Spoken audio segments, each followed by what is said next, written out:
Yeah, hello, I'm Frank Lavario, and I will present to you one of the many tips from the Lavario program now, how to break free from your porn addiction. And I'm going to read something out of you that is in a document that we sometimes give away for free on our website. And the tip today is called Gear Down. I'm going to read it now to you. If you went to an addiction clinic, they would ask you to become abstinent immediately, meaning zero porn or zero sex from day one onwards. The same is true for programs that you find when you surf the internet, such as Sexaholics Anonymous with their 12 steps. The reason why relapse rate is so extraordinarily high with these approaches and why many participants do not achieve their healing is rooted in something that you call the yo-yo effect. If you try to lose weight and you completely renounce from beer, bread, noodles, chocolate, it will only have short-term positive effects. However, in the midterm, your problem will become bigger and you overwhelm your body. That's a problem.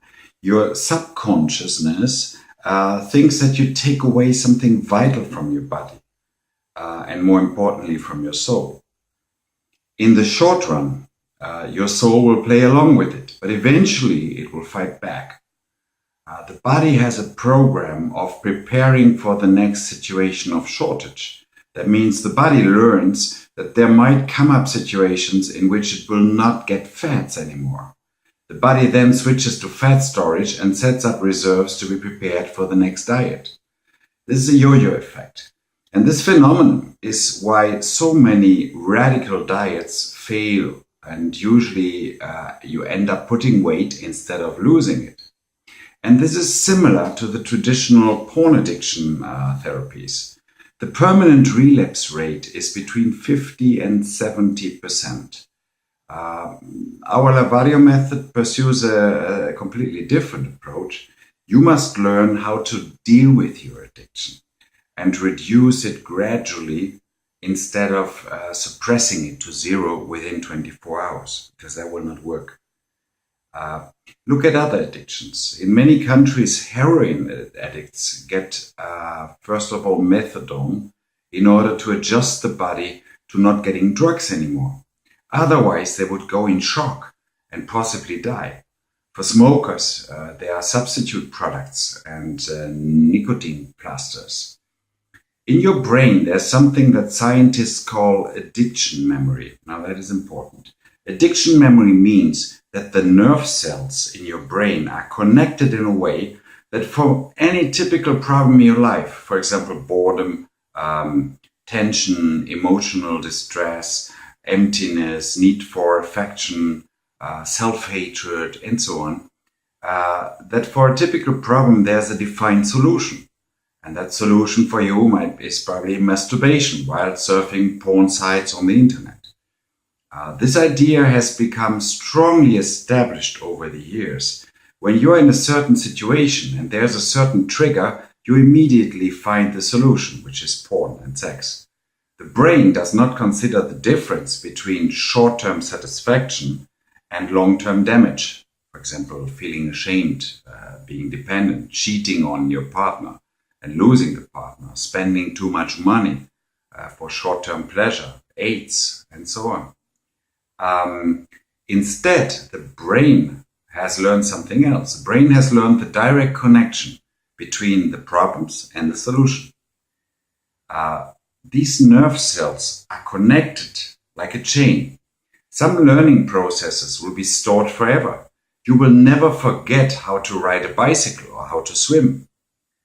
And yes, this means that you will never forget, or there's a good chance that you will never forget, how porn and sex have helped you to solve your problems and tensions in the short term.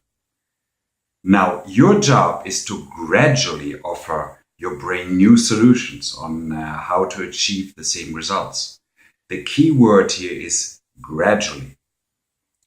You would surely fail if you tried at home to take away everything immediately that your brain has learned so far. You need to reduce the dosage slowly. so that your brain can switch without rebelling and without developing, no, not without, without rebelling and developing alternatives equally as harmful. This in turn requires a detailed self-analysis. Now, what does all that mean? Please make an overview of all your sexual activities, porn watching, and so on that you pursued during the past 12 months. Write it on a paper and then rank these activities in terms of how ashamed you feel about them. For example, on top of your list could be unprotected sex with a prostitute when you risk serious diseases such as AIDS. Perhaps number 2 is that you cheat on your partner at night when you surf on the internet for hours, masturbating heavily and being very tired in office the next day. Number 3 could be, well, whatever, you understand the concept. So rank these activities according to how much you feel ashamed about it. And one of the characteristics of sexual addiction, as of all other addictions as well, is that the dose and the frequency needs to be increased more and more, leading to an increasingly strong and tormenting feeling of shame. On top of your list, you probably put the activity that represents the strongest dose. This is exactly where you need to start now. You need to slowly reduce that dose again. Yeah, this can be painful and can create tension, of course. But who said it would be easy to recover from addiction? However, as previously explained, it is still easier and more successful to slowly reduce the dose instead of trying to get rid of your porn addiction overnight. And probably you have tried it many times already and it didn't work out. Now, this video gives you just one of the explanations why it didn't turn out and how to do it better. One of our Heat Lavadio users, he wrote us an email, and I include this because I think it's a great idea. In the beginning, he writes, it helped me to write down all my sexual activities ranked according to 3 things. How fast do I get satisfaction? How much money does it cost me? And how risky is it? Then I decided to give up 2 or 3 things completely, which has not been easy, and to concentrate on those things that were less risky, cheaper, and that gave me an orgasm more quickly. Without all the exercises from later in the program, he means the Lavadio program that he worked through, especially those about finding myself again, I would probably not have made it in the end. But it was a good start and it helped me define my limits again. Yeah, so take a piece of paper, stop the video if you like, and write down your addiction activities of the last 12 months. And then rank your activities.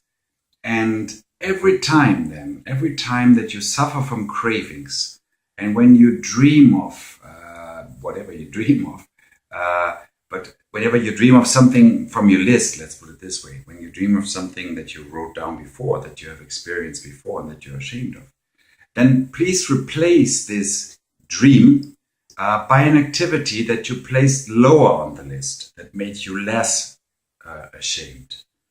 It could possibly be the one just underneath. This will potentially make you as horny as the original fantasy, but it will be a bit less damaging. You will not feel as ashamed as you would if you did the originally planned activity again.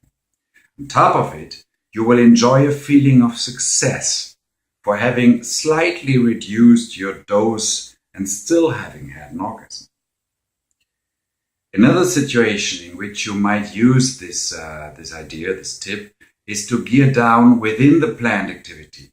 For example, if midnight approaches and you start surfing on the internet again, and this usually lasts until 2 a.m., you might want to set a limit. Yes, you can surf the web now, but only 1 hour instead of 2 hours or 3 or whatever.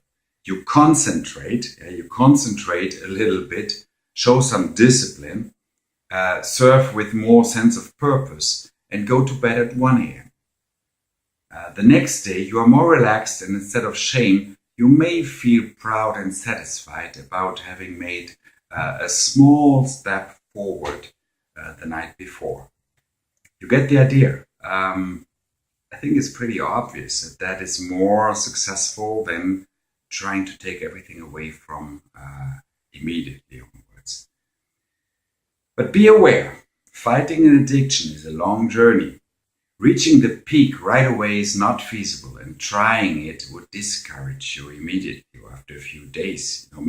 We get a lot of emails, people writing to us, especially the one that used the personal coaching. I tried so much and I managed for a week or for 2 weeks, and then I fall back into my old habits.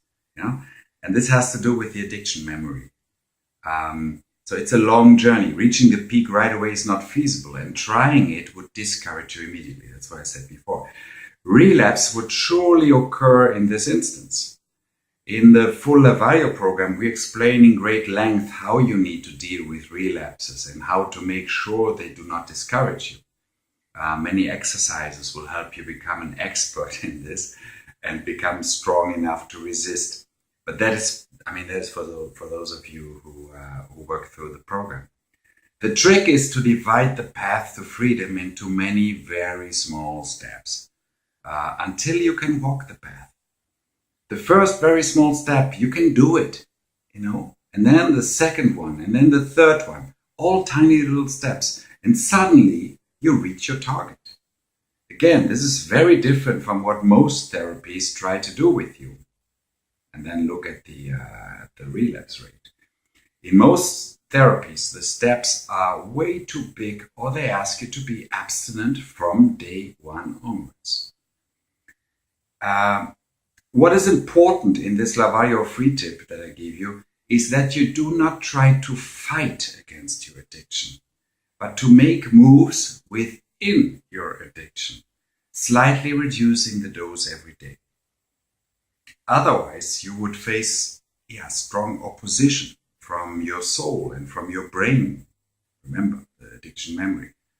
And success would be much harder to achieve. So better follow this approach. Now, this was 12 minutes, and I hope I make you think,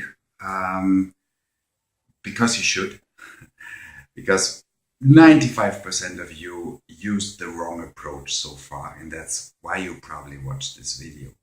And I stop here, but for sure I will produce more videos, and you will find them here on YouTube or wherever. And hopefully also the other videos will give you some good insights. Thanks for your attention. Bye-bye.